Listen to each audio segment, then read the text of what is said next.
Jadi 2003 lulus STT, 2005 Bapak mengucapkan 2 kalimat syahadat. Nah, ini yang bagian yang paling penting nih, Pak. Apa yang menjadi sebab itu? Apa yang menjadi sebab Bapak mengucapkan 2 pertanyaannya kalimat itu. syahadat? Iya dong, apalagi Pak ya. Ini yang ditunggu-tunggu pemirsa gitu kan. Ini yang bisa menjadi penguat iman kita nih, Pak. Kisah masuk Islamnya Profesor Dr. Menachem Ali. Para pastor dan pendeta dilarang nonton video ini. Assalamualaikum warahmatullahi wabarakatuh. Hamdan katiron, thayyiban mubarakan fih. Bertemu kembali dengan Kang Zen di Indonesia TV News. Para sobat, di hari 25 Desember ini, hari kelahiran Dewa Matahari, sangat cocok dan pas waktunya untuk mendengarkan kisah yang sangat menarik dari pakar Bible, ahli bahasa Ibrani, bahasa Aramik, bahasa Yunani, bahasa Inggris, bahasa Arab, bahasa Indonesia, dan berbagai kitab-kitab lama. Profesor Dr. Menachem Ali adalah orangnya. Beliau juga pernah sekolah di Sekolah Tinggi Teologi. Beliau juga menginspirasi terbitnya Bible berbahasa Arab yang diakuinya ikut menanggung dosa karena terbitnya Bible berbahasa Arab atas salah satu peran dari profesor ini. Luar biasa cerdasnya para sobat, pantas saja sang profesor ini pun mu'alaf. Video ini bersumber dari Geraha Mu'alaf. Para sobat yang ada kelebihan rezeki, mohon donasi ke pembangunan masjid dan pesantren At-Tauhid, yaitu ke Bank Syariah Indonesia, nomor rekening 451 111 88 99 888 atas nama Yayasan Pembina Mu'alaf At-Tauhid. Tanpa lamu-lamu, kita ikuti kisah yang sangat menarik, kisah mu'alafnya Profesor Dr. Menachem Ali. Jadi 2003 lulus STT, 2005 Bapak mengucapkan 2 kalimat syahadat. Nah, ini yang bagian yang paling penting nih, Pak. Apa yang menjadi sebab itu? Apa yang menjadi sebab Bapak mengucapkan 2 pertanyaannya kalimat itu. syahadat? Iya dong, apalagi Pak ya. Ini yang ditunggu-tunggu pemirsa gitu kan. Ini yang bisa menjadi penguat iman kita nih, Pak. Sebetulnya ringkasnya itu ada 2. Yang menurut saya itu sangat-sangat krusial. Ini pengalaman saya pribadi. Iya. Yang pertama, firman Allah yang menjadi buku itu problem. Atau firman Allah yang menjadi kitab itu problem. Kedua, firman Allah yang menjadi manusia itu problem. Maksudnya apa? Firman Allah yang menjadi kitab atau menjadi buku, kita kan menyebutnya Alkitab kan? Iya. Atau The Holy Bible. Iya. Pertanyaannya sekarang, kalau The Holy Bible atau Alkitab atau firman Allah yang menjadi buku, Iya. itu apakah disepakati oleh semua corak kekristenan seluruh dunia? Seperti tidak ya, Pak? Enggak kan? Minimal kita tahu ada 3 kelompok besar, 3 denominasi besar. Satu, kekristenan ortodok, kedua, kekristenan katolik, ketiga, kekristenan protestan. Jadi ada Kristen ortodok, Kristen katolik, Kristen protestan. Kan nama kitab sucinya sama, Alkitab atau The Holy Bible. Tapi pertanyaannya, apakah isinya sama? Ada yang 73 buku, ada yang 66 buku, ada yang 78 buku. Nah, yang jawab bukan saya, Pak Dodi kan? Iya. Ya. Belum lagi Ethiopia, Pak. Nah, belum lagi Ethiopia. 81 buku. Artinya apa? Semua kekristenan di dunia ini memang nama kitabnya sama, Alkitab atau The Holy Bible atau Alkitabul Muqaddas atau Kitab Kadisha dalam bahasa Aramaik. Tetapi isinya itu sebenarnya diperdebatkan. Mana yang wahyu, mana yang bukan, itu tidak ada kesepahaman, tidak ada kesepakatan. Ambil contoh, kalau gereja Katolik dengan gereja Protestan itu kan perselisihannya status mengenai 7 kitab dalam perjanjian lama itu, yakni kitab baru, kitab Yesus bin Sirah, kitab Yudit dan kitab lain-lain, termasuk kitab Makabe 1, Makabe 2. Itu kan bagi Katolik dianggap sebagai wahyu. Ya kan? Bukan sebagai bacaan biasa, itu wahyu. Jadi pasal-pasalnya, ayat-ayatnya itu wahyu dari 7 kitab yang dimaksud. Tapi bagi Protestan apakah itu wahyu? Bukan. Jadi sampai sekarang masih diperdebatkan. Belum selesai, sampai sekarang itu belum selesai. Iya. Status mana yang wahyu, mana yang bukan, itu tidak ada titik temu. Ini beda kan dengan Islam. Iya. Islam kita tahu ya, mau madhabnya apa saja, mau organisasinya apa saja. Kalau bicara mengenai Al-Quran, isinya ya sama. Final ya Pak? Final. Ya? Nggak ada perdebatan. Iya. Jumlahnya itu ya mulai dari Al-Fatihah sampai An-Nas 114 surah. Iya. Ayatnya juga sama. Selesai gitu. Mungkin cara bacanya aja yang beda, ada kan? Iya. Dibaca misalnya hal ataka haditsu Musa, ada yang bisa dibaca hal ataka haditsu Musa. Nah, itu kan Iya, hanya iya, soal-soal iya. gitu, Iya, ya kan? iya. Nah, kalau ditanya apakah isinya sama? Menurut umat Islam sedunia sama. Jadi selesai kan? Final Iya, kan? final, iya. Tapi kalau kekristenan apakah final? Tidak final. Definisinya nggak sama. Satu itu Pak ya. Itu satu. Firman menjadi kitab. Firman yang menjadi kitab atau firman yang menjadi buku belum final sampai sekarang. Yang kedua, firman yang menjadi manusia, apakah sudah final? Belum juga Pak. Belum final sampai Iya. sekarang. Tambah ruwet malah ya. Minimal ada 3 yang sekarang betul-betul eksis ya di mana-mana. Bukan hanya di Indonesia, di Eropa juga sama, di Indonesia sama, di negara-negara manapun, di Amerika juga sama. Pertama ada yang Kristen Unitarian, ya. Kristen Unitarian itu salah satunya misalnya Saksi Yehova, Iya. ya. Ada juga yang lain nama Oneness, organisasinya.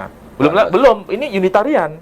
Unitarian Oneness itu Oneness juga? bukan masuk kategori Unitarian tuh. Oh. Unitarian di sini maksudnya status Yesus itu hanya sebagai manusia biasa, Iya. sebagai nabi, sebagai rasul.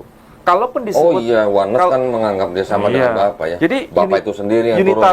Iya. Unitarian itu menganggap bahwa Allah Bapa itu ya Tuhan yang disembah sebagai Yahweh itu. Iya, Ya. iya. Kemudian dia mengutus Sang Putra itu sebagai statusnya ciptaan yang pertama. Iya. Tapi statusnya bukan Tuhan, Iya. ciptaan yang pertama. Ciptaan paling Ciptaan mulia. yang paling sulung, yang paling mulia. Lebih mulia dari malaikat malah. Iya, melebihi malaikat sebelum diciptakan yang lain-lain. Iya, iya. Tapi statusnya ciptaan tuh. Nah, ini Kristen Unitarian, salah satunya dari Saksi Yehova. Nah, ini yang mungkin agak mendekati Islam ya. Iya. Ini agak mendekati. Iya. Jadi secara tauhid, secara monoteis, itu ya sama dengan Yahudi, sama Iya, dengan Islam. iya, Ini iya. Kristen Unitarian. Dan pengikutnya banyak juga kan di Indonesia sekarang. Iya, Ya, benar. itu satu. Iya. Jadi status Yesus Kristus atau Isa Al-Masih itu hanya sebagai manusia biasa, Ciptaan. utusan Tuhan, meskipun disapa dengan sebutan anak Tuhan. Iya. Tapi anak Tuhan itu maksudnya sebagai utusan Tuhan, Iya. bukan sebagai pribadi yang kedua dari Trinitas. Iya. Mereka nggak mau percaya dengan Iya, Trinitas kan? iya, iya, Nah, iya. itu satu. Yang kedua, oneness. Nah, Kristen oneness ini kalau di Indonesia kan apa ya kalau Kristen oneness ini? Pentakostal Pak sebutnya Pak, tapi bukan bukan Iya. Pentekosta yang misalnya gereja Pentekosta itu bukan. Tapi paling tidak orang paham ya oneness itu.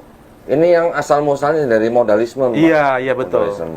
Jadi ini yang dulu yang dipahami seperti Hamran Amri dulu. Hamran Amri, saya dulu tahun-tahun segitu ya sudah baca bukunya Hamran Amri loh. Cuma saya nggak bawa bukunya Hamran Amri. Iya, iya.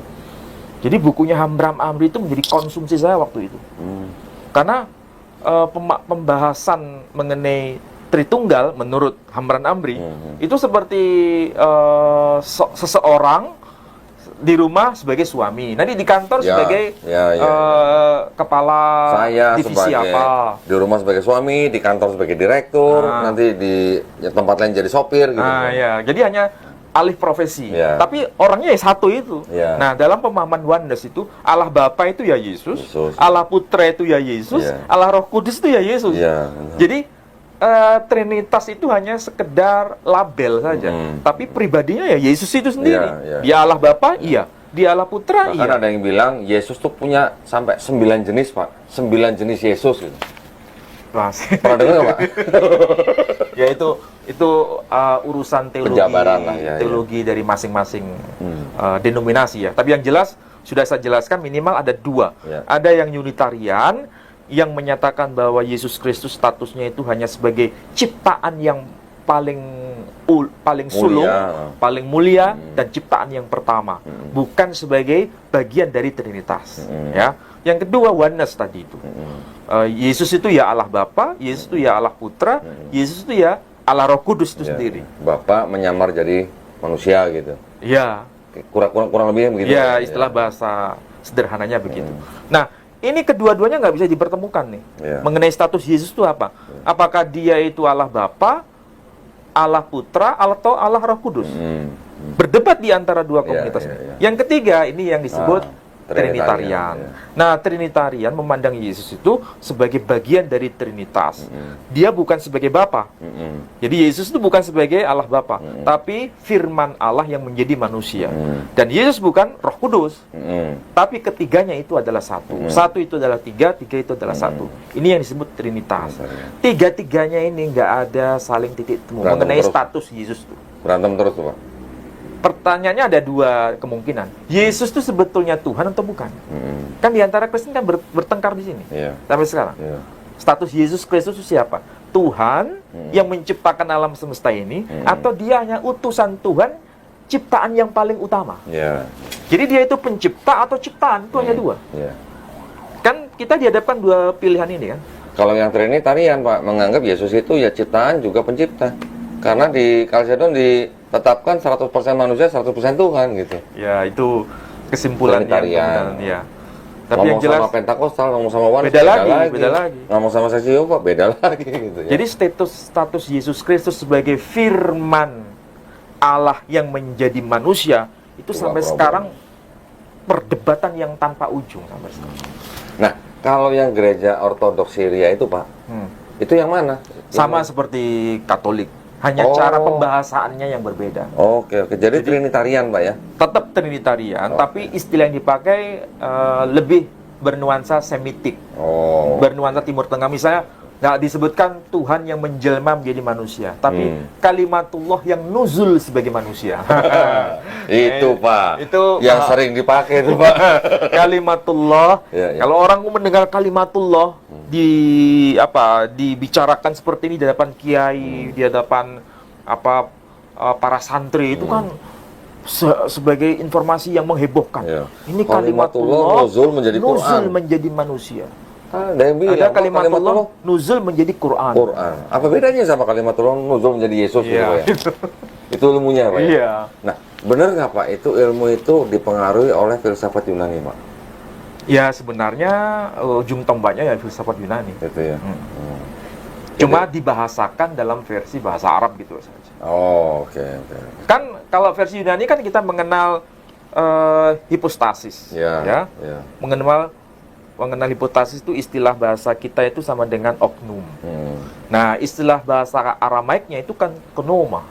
Bahasa Arabnya uknum. Bahasa Indonesia menjadi oknum juga. Ya. Tapi itu mengacu pada tiga keberadaan dalam diri Tuhan sendiri. Nah, itu penjabaran sangat filosofis. Jadi yang saya tangkap ini, Pak Ali ini memandang firman yang menjadi kitab bermasalah, firman yang menjadi manusia juga bermasalah, sehingga Pak Ali akhirnya meninggalkan keyakinan yang lama, kemudian dalam tanda kutip ini kembali ke Islam gitu, Pak. Tahun 2005. Ya. Tanggalnya masih ingat, Pak? Tanggalnya Agustus lah. Agustus. 17 Agustus saya jangan. Orang lagi pacaran di Sahadat gitu. Ya, Agustus 2015 ya. 2005 ya. Cukup lama loh, Pak ya. Jadi cukup menarik loh, Pak. Ya biasa aja sih sebetulnya. Enggak, maksud saya gini loh, Pak. Dari mahasiswa udah berdebat gitu. Oh iya. Iya kan? Dari mahasiswa udah berdebat. Lawan debatnya nggak main-main lagi. Almarhum Kiai Haji Abdullah Wasian gitu kan. Ya. Dari mahasiswa udah berdebat, terus belajar bahasa Ibrani, belajar Yudaisme, bahkan menjadi pembicara di ISCS gitu. Itu kan nggak main-main, Pak. Kalau ISCS. Kalau dibacakan bahasa saya lucu juga kepada Bapak Abdullah Wasian tuh. Nanti boleh nggak Pak saya pinjam, saya scan tuh, Pak? Ini bisa baca enggak? Yang bagian-bagian awal. Coba ya. Saya telah membaca buku-buku kristologi yang ditulis oleh para pakar Islam yang saat ini banyak sekali beredar di pasar buku, terutama buku-buku yang ditulis oleh Haji Abdullah Wasian, Ahmed Didat, dan Mashhud Ya. SM, Ya, maksud SM tuh. SM, STH. Nggak tahu, pokoknya. Nggak ada STH-nya. Nah, iya ada. Permasalahan yang dibahas dalam buku-buku tersebut memang beraneka ragam dan sangat aktual untuk disampaikan kepada masyarakat pembaca. Saya betul-betul mengucapkan syukur dan terima kasih atas jerih payah mereka, terutama kepada Bapak Haji Abdullah Wasian. Di dalam buku Bapak yang berjudul Islam Menjawab, yang bertopik siapa yang dikorbankan oleh Ibrahim, Ishak atau Ismail tersebut, saya menemukan beberapa kemuskilan. Kajian demi kajian telah saya lakukan. Akhirnya saya berkesimpulan bahwa yang dikorbankan oleh Ibrahim itu bukan Ismail, melainkan Ishak. Ya, saya kan Ya, ini argumen Bapak yang pertama kali itu kali ya. Ya. 22 April 1993. Masih panjang nih, Pak. Oh, masih panjang. Intinya berkaitan dengan itu kan? Ya. Nah, ini bukti ya. Mau di zoom sebentar nggak biar bisa? Nggak kebaca. Tapi ini kan tulisannya udah begini kan? Ya. Oke. Tuh ya. Kalau Bapak nggak keberatan, kalau saya scan boleh, Pak. Jadi untuk melestarikan bukti, Pak, ini, Pak. Kalau kertas nanti lama-lama bisa habis makan lapuk ya. Validasi. Nah, validasi. Kalau di scan kan bisa disimpan, tidak Ini tak terbatas. fotokan aja nanti. Nah, kalau nggak difoto. Kalau scan dikirim nggak apa-apa. Ya. Baik, jadi akhirnya kita mendapatkan keterangan dari Pak Menahem Ali bahwa dikarenakan firman yang menjadi kitab bermasalah, firman yang menjadi manusia juga bermasalah, akhirnya Pak Menahem Ali menemukan jalannya dalam tanda kutip kembali atau revert kepada Islam gitu ya. Kan kita kan mengetahui Pak, hadis yang mengatakan bahwa setiap bayi yang lahir adalah fitrahnya muslim kan. Dia menjadi Yahudi, Nasrani, Majusi kan dikarenakan orang tuanya. Ya, jadi kalau menurut hadis itu ya, kalau dia mengenal Islam kemudian dia menerima Islam ya, otomatis bisa dikatakan bahwa dia kembali kepada Islam Pak ya, gitu ya. Setuju nggak Pak Mas Eva? Iya, setuju ya. sepakat, Nah, sepakat. alhamdulillah. Jadi 2005 nih, saya inget-inget nih 2005. Sekarang 2021. Berarti ya sudah lama lah. Lama lah ya, udah. Saya sebetulnya enggan untuk cerita begini sebenarnya. Tapi perlu lah Pak, sekali aja Pak, sekali aja. Nah ini alhamdulillah di channel Geraha Mu'alaf ya, Pak Menahem Ali akhirnya mau membuka kisah ini, tetapi tujuannya hanya untuk edukasi ya Pak ya, bukan untuk gagah-gagahan, bukan. Nah saya juga melakukan ini juga bukan untuk kepentingan pribadi atau kepentingan apapun, tapi untuk kepentingan umat Pak gitu Pak. Itu aja sih Pak sebenarnya tujuannya. Baik Pak, ada lagi menurut Anda? Ya saya kira udah cukup lah. Cukup lah ya. Bukti-buktinya cukup lah ya. Kalau nggak cukup mah kebangetan ya. Hah? Bukti-buktinya udah sangat-sangat cukup lah ya. Apalagi tadi foto-foto dan buku-buku kajian itu udah sangat-sangat meyakinkan lah kalau menurut saya. Kalau yang bilang nggak cukup berarti ingin menghujat saja sudah. Ya. Ada yang koran yang di di WA yang saya kirimkan tuh. Oh, yang Bapak Iya, tadi kirim ada ya? itu. Mungkin nanti bisa ditampilkan. Ya. Nanti sambil video ini ditayangkan bisa tolong ditampilkan yang foto-foto Yang saya kirim. koran ya. Koran. Slideshow aja kan kita sebagai slideshow. Ya. Ya. Foto-fotonya di setelah terakhir. Ya. Enggak, saya cuma mau kasih lihat ini nih. Oh itu ya, Bu. SMA nih Pak. SMA itu. Ini di zoom dong, di zoom. Kok bener banget sih? Di zoom. Kayak kurang gizi di sini. Kayak kurang gizi. Sekarang, waduh kalau ngeliat bodinya coba. Saingannya Adera ya sekarang nih. Udah bisa? Buset dah. Udah ya? Bener itu. Ini bener Pak Ali, Pak? Iya. Lo kan ada fotonya yang lain kan? Bisa dibandingin. Ya. Tua-tua keladi. Raut mukanya sama raut Tua-tua mukanya. keladi yang makin tua makin jadi. Makin tua makin jadi. Iya. Orang makin tua makin jadi nggak makin ganteng. Masya Allah. Rahasianya apa sih, Prof? Rasanya nge-gym. Hah? Nge-gym sama facial. Ente kata nggak sih pakai duit ya? Ya enggak lah, pakai otot lah. Lu bayar. Masya Allah ya. Terima kasih banyak ya Pak Ali. Masya Allah, malam ini kita cukup lama ini kajian ini. Ya, dengan kajian yang seperti ini rasanya mudah-mudahan nanti keingintahuan para pemirsa sudah sangat-sangat terobati lah ya.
Admin berharap dengan kisah yang sangat menarik ini dari Profesor Dr. Menachem Ali, orang yang sangat cerdas, menguasai Bible, justru masuk Islam karena kecerdasannya. Mudah-mudahan bisa menginspirasi teman-teman kita yang masih menyembah manusia, yang masih mengimani 25 Desember sebagai hari lahir Dewa Matahari. Mudah-mudahan bisa mengikuti apa yang dilakukan oleh sang profesor ini dengan bersyahadat masuk Islam. Mohon maaf jika ada yang salah. Kebenaran datangnya dari Allah, yang salah dari admin pribadi. Wassalamualaikum warahmatullahi wabarakatuh. Salam satu Tuhan.